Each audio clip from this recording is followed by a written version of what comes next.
सहने में जो आनंद है भोगने में नहीं है, विश्वास करो।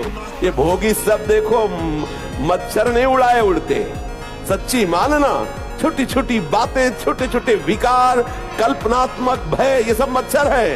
ये सब आकर के प्रेरित करते, क्लेशित, अशांत, नींद नहीं आ रही, नाना प्रकार की चिंताएं ग्रसित। सहने से जो शीतलता मिलेगी, जो आनंद मिलेगा, जो अमृत मिलेगा, भोगने से नहीं मिलेगा। कुछ न बोलो, चुप रहो। अंदर कोई भी विकार आवे, चुप रहो, शांत रहो। उनकी सत्ता नहीं है, उनका महत्व नहीं है। चिल्लाओ मत, किसी से बोलो मत कि मेरे अंदर क्रोध आ गया, मेरे अंदर काम आ गया, मेरे अंदर मोह। चुपचाप सह जाओ। कोई पूछे कैसे हो, बहुत अच्छा है, बड़ी कृपा है, आप देख लो, उनकी सत्ता ही खत्म हो जाएगी।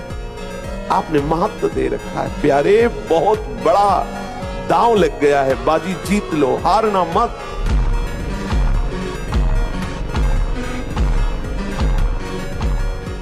नियमावली न टूटने पावे, बिल्कुल पक्का। आप कुछ वर्षों तक नियम आप पकड़े रहिए, फिर नियम आपको पकड़ लेगा। नियम किसे कहते हैं? आपका शरीर पवित्र रहना चाहिए, वस्त्र पवित्र रहने चाहिए। पहले बाहर की पवित्रता को संभालो, फिर हृदय की पवित्रता की तरफ। मन से निरपेक्ष होना परम पवित्र होने वाली बात है। मन से निरपेक्ष तभी जब राधा राधा चल रहा है, नाम चल रहा है। राक्षसी भोजन पाओगे और ब्रह्मचारी बनोगे, कदापि नहीं। नियम से चलो। जिसकी आसक्ति हो गई दिनचर्या में, वही उत्तम उपासक है। अगर 3 बजे से आपकी दिनचर्या है तो 2:45 बजे आप आगे, कष्ट हो या कुछ, जो दिनचर्या है वो दिनचर्या है। वही दिनचर्या हमारा भगवान है, दिनचर्या ही हमारा स्वरूप है, दिनचर्या ही हमारी तपश्चर्या है। उसके लिए प्रमाद नहीं होता। नियम का वही मतलब है कि कितना भी कष्ट आवे, आपका नियम नहीं टूटना चाहिए। जिसको ब्रह्मचर्य धारण करना है, ध्यान देकर सुनो। सबसे पहला कार्य उसकी दिनचर्या में, चाहे बच्चा हो, चाहे जवान हो, या जो कोई भी हो, सूर्य उदय के पहले रात्रि के चौथे प्रहर में ही जाग जाना चाहिए। अपने तो अर्धरात्रि के बाद ही जाग, चौथे प्रहर में प्रातः 4 बजे बिल्कुल जग जाना चाहिए। और जो 8-10 बजे तक सोता है, वो कोई भी हो, ब्रह्मचारी रह ही नहीं सकता, ब्रह्मचर्य रह ही नहीं सकता। वो स्वप्न दोष का शिकार होगा, वो नाना प्रकार की कुचेष्टाओं का शिकार होगा, पक्का। क्योंकि बुद्धि को सत्य प्रकाश की तरफ प्रेरित करने वाले भगवान भुवन भास्कर हैं। वो पधार रहे हो, आप सो रहे हो सैया पे, आपकी आयु, श्री, कीर्ति, बल सब नष्ट होगा।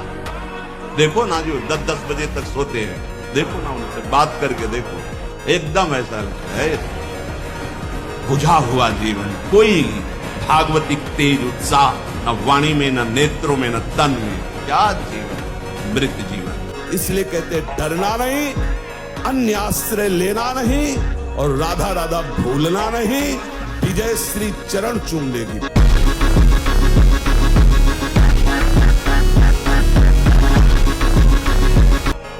जानबूझ करके अपने शरीर को अधीन नहीं करना चाहिए। सुविधाओं की अधीनता, तुम भोगता नहीं, सुविधाएं तुम्हें भोग रही हैं। जितना तुम सुविधा भोगी बन जाओगे, उतना तुम कमजोर हो जाओगे। सीधे प्रकृति का वार सहो, तुम महात्मा, सुदृढ़, बलवान हो जाओगे। तुम्हारे आगे समर्थ शब्द लग जाएगा। जो प्रकृति के और विकारों के वेगों को सीधे सहता है, उसे महात्मा कहते हैं। समहात्मा सुदुर्लभा यम ही न व्यत्यन्ते पुरुषम पुरुषर्षभ सुख दुख समान। जिसका सुख दुख समान भाव, किसी भी वेग की व्यथा से हृदय व्याकुल नहीं होता, वो भगवान को प्राप्त करने का अधिकार प्राप्त कर लेता। इसलिए सहनशीलता। शराब न पिए, पराई माता बहनों की तरफ गंदी दृष्टि न करे, जुआ न खेले, मांस न खाए, हिंसा और चोरी न करे। ये 5 चीजें न करे, कलयुग एकदम तुम्हें सहयोग करेगा, कभी बाधा नहीं पहुंचाएगा। और ये 5 करोगे तो मिटिया मेट कर देगा, पक्का मिटिया मेट कर देगा। इतना दृढ़ निश्चय करना है कि मैं मृत्यु को स्वीकार कर सकता हूं, पर गलत आचरण स्वीकार नहीं कर सकता। मृत्यु आवे, मुझे मार जाए, वो स्वीकार है, लेकिन मैं गलत आचरण नहीं कर सकता, धर्म विरुद्ध नहीं चल सकता। हर भोग के बाद अशांति, तृष्णा, घृणा, ये चीजें हैं। इसमें नहीं, उसमें, उसमें नहीं, उसमें भागते घूम रहे, कभी हमें तृप्ति नहीं।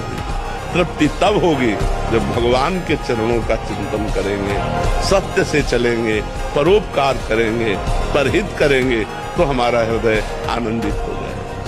हमारा मन हमको जब चलाएगा तो हमें उसे सहना होगा।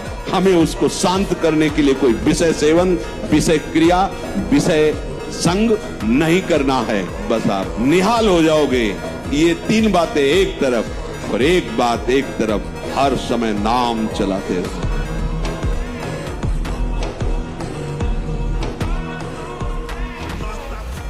सावधान। सत्संग का तात्पर्य है अंदर की जो हमारी उलझने हैं उनको सुलझा देना।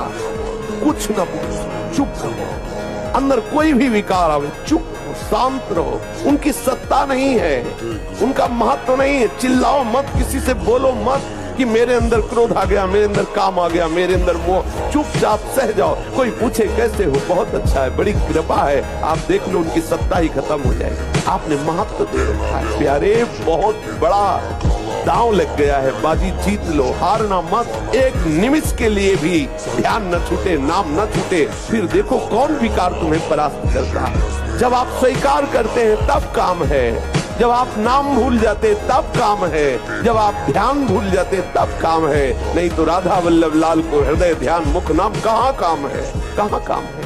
भगवान परशुराम जी ने 21 बार अकेले संपूर्ण भूमंडल के राक्षसी स्वभाव वाले क्षत्रियों का विनाश किया। 21 बार घूम घूम करके अकेले फरसे से।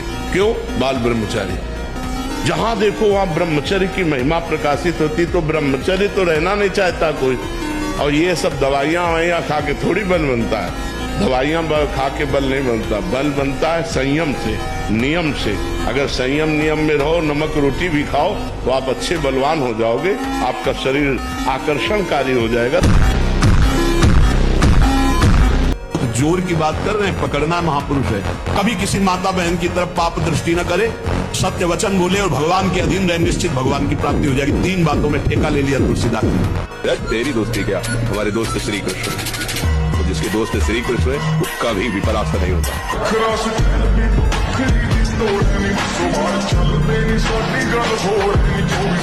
आप इस बात को हृदय में बैठा लीजिए, प्रवचन नहीं, ये हृदय बोल रहा है कि भगवान नाम जापक को किसी की सामर्थ्य नहीं परास्त कर सके। मेरे प्रीतम की इच्छा है कि हाथ पैर टूट के तू राधा राधा कमरे में बोल, तो ये बात मान सकते हैं, लेकिन कोई देवता, कोई प्रारब्ध, कोई ग्रह, कोई नक्षत्र मुझे परास्त कर दे, ऐसा कोई त्रिभुवन में नहीं।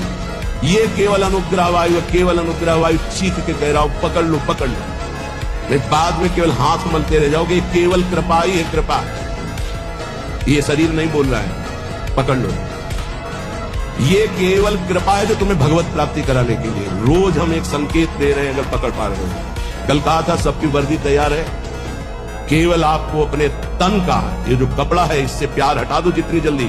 पोशाक बनी बनाई तैयार है, भाव दे कि तुम्हें तत्काल मिल जाएगी गुरु प्रसाद से। नाम लिख चुका है, पोशाक नप चुकी, बन चुकी है, बस इंतजार तुम्हारे इस शरीर रूपी वस्त्र के राग का त्याग करने का है, और उसकी तैयारी हो रही है। उसकी तैयारी तुम केवल सहयोग कर दो। लेकिन नहीं, ये मलिन मन, ये मलिन इंद्रियां बस इसी शरीर को मैं मानकर भोगों में सुख के लिए, वो इसी से प्यार, इसीलिए बहुत दूर नगरी नजर आ रही नहीं, बहुत नजदीक दिखाई दे रही है। शरीर को बचाने के लिए 1 घंटा व्यायाम की जरूरत है। दवा कोई वर्जिश से बेहतर नहीं, नुस्खा है कम खर्च, बालानसेन शक्ति बढ़े, फुर्तील है, चोट न अधिक पिराए, अन्न पचे चंगा रहे, कसरत सदा खाए। विश्वास कर लो, कई बार कहा है कि डिब्बा में कोई ताकत नहीं है, तुमको डिब्बा की परीक्षा लेने की जरूरत नहीं है। इंजन में पूरी ताकत है, सैकड़ों डिब्बे को घसीटने की, पर उसमें 2 ही 4 लोग बैठते हैं। डिब्बा में सैकड़ों की संख्या में। सिख किशोरी जी के शरणागत का मतलब समझते हो? शेर का बच्चा। सहचरी शरण जी कह रहे, शेर का बच्चा जैसे बड़े हाथी से भी गुर्रा के वो कदम हाथी का पीछे जाएगा, शेर के बच्चे का ले, ऐसे ही काल भी थर्राता। समुझ जे आए शरण ते डरत ना काल डर, दियो दान तिन भय, द्वंद्व दुख सब घटे, नित नित नव नव प्रेम कर्म बंधन कटे, कटे कर्म बंधन संसारी, सुख सागर पूरी तत्धारी। विश्वास करो।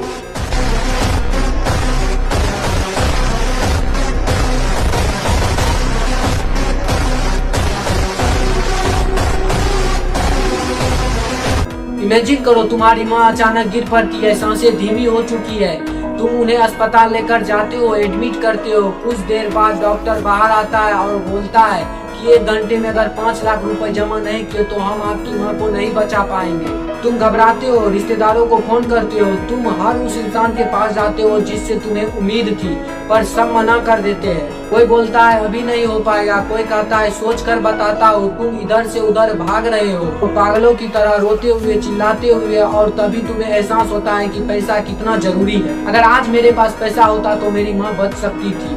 इसीलिए आज से ही अपने कंफर्ट जोन से बाहर निकलो और इतनी मेहनत करो कि तुम भविष्य में अपनों को बचाने के लिए किसी के आगे हाथ नहीं फैलाओ।